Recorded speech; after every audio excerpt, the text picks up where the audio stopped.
Hi there everybody. Welcome to the BitDisk Direct for October 19th, 2021, and our very first BitDisk Direct for our third year as a team. We're very excited to show you our progress on our new game, which as of yet has still not been named. The gameplay you're going to be seeing throughout the Direct is very different from what we originally showed you in Review 1, although we think that this is going to blow your minds. So without further ado, here's Clark Parrott with some gameplay and progress updates. Hello everyone, this is Clark Parrott here to give you a quick update on what I've been doing since you last heard from us. First of all, I took the gray box we had in Review 1 and rebuilt it from the ground up on a much stronger foundation. The game manager object I made is responsible for almost everything in the game, from spawning players and enemies, to keeping track of their locations, what area of the maps are open and closed, and even giving weight values to the enemy spawn points depending on up to 4 player positions, to keep the spawn times and gameplay fast and engaging. Since the game manager tracks everything in the game, I hope that down the line when we get around to network multiplayer, having all the data you need to send to each individual client in one location will make it a lot easier for us to implement. I also rebuilt our weapon system, so implementing new guns into the game should be as simple as dragging on a new model and modifying some values quickly. I then also began messing around with the enemies, looking at alternate strategies for moving them around instead of Unity's default nav mesh. I noticed that with Unity's default nav mesh, they seem to clump up and funnel around corners in a one-at-a-time lineup, which isn't really good for gameplay. I also did a little looking into alternate animation possibilities with the enemies, such as procedurally animated legs or even tight ragdoll physics on their bodies, to make them feel a lot more real and alive, but not much has come from that yet.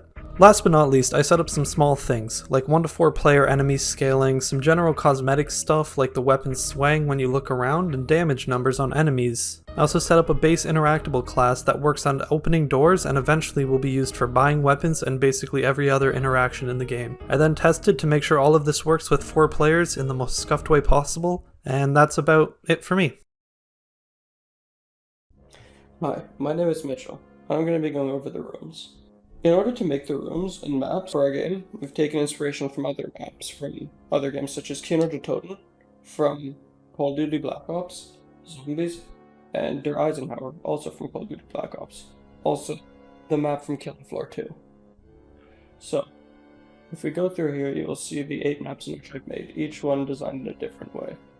We don't want maps that are too stuffy, and we don't want maps that are too open, as we feel it would take away from the experience of the game. So, in more specific, some maps are going to have enemies spawning from different areas, let's say. That's really all I have to say. Pass it off to the next person. Hi, I'm Noah, and I'm here to talk about the updates and future plans for gameplay and app usability. As for updates and app usability, there's now a main menu and a pause menu.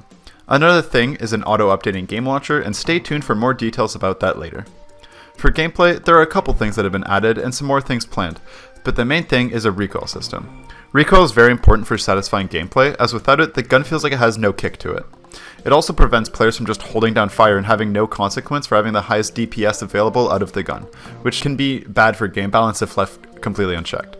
Like, the example that we thought of is a really high fire rate submachine gun should be hard to hold in full auto for anything more than like quick bursts, since its damage output will be really high.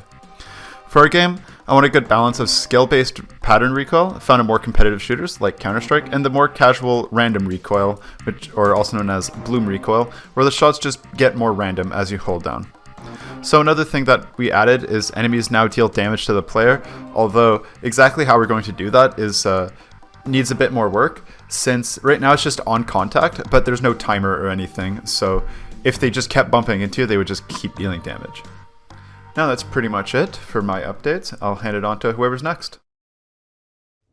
Hi everyone, Alan here. I will be giving you guys an update on the 3 models of the game. Right now we only have the dog type enemy finished. We have not yet to put this into a game and test it out yet as of this moment of the recording. But I don't know if they will after it, so he might or might not be presenting this direct. I know I have only done a tiny bit of progress this week due to the amount of midterms and the fact that I did the whole of sociology class during reading week. But I promise by next week the human enemy as well as the Dog 1 enemy will both be finished and fully rigged and be ready to put into the game. And that concludes our update for the week. Thank you for listening. Thanks for the updates, guys. Before we move on, I want to touch briefly upon what Noah was insinuating about with a launcher. We decided that the easiest and most streamlined way to deliver new updates to our game to people while they are playtesting is to design it with a launcher. It's called BitDisk Launcher, and we think you're gonna love it. This launcher uses Google Drive to automatically pull new versions of the game as they're released so that you don't have to manually download the new version, extract it, and then delete the previous version. As of right now, it's only being used for our third-year game, but in the future, we would like to have it be a sort of hub for you to download any BitDisk project, from game jams to side projects and more. Think of it as our own Steam, if you will. A very early version of the launcher is available to download if you want to test it out. It's available in our Twitch description as well as on our Twitter page, twitter.com/bitdiskstudio, or in the YouTube description if you're watching the VOD. We're very excited about this, so please stay tuned for updates. Now let's talk about our align components. Not much has changed with these since we last spoke to you about them. We're still keeping them in mind as we further develop the game, but since they're so broad in description, we don't have a lot of progress to show you as of today. What we can say is that we do have a WebGL version of our game fully functioning and are working to get it working on mobile. And while we can't speak too much about the story and the character design just yet, we're hoping to have something to show you by Review 3, so get excited about that. We're very proud of the progress that we've made so far.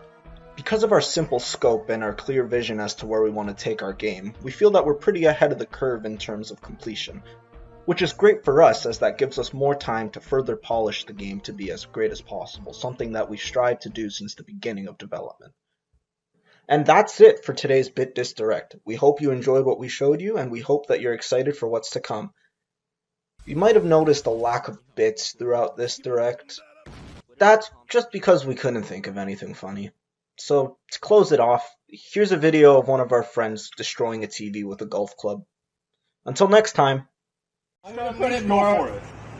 Alright. You got some rage time, reach, go for it. It's going for like the Happy Gilmore. Holy shit. Get out of the splash zone, ladies and gentlemen. Amazing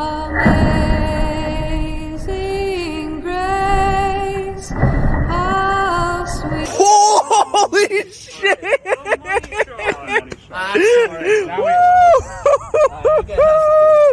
Oh my god.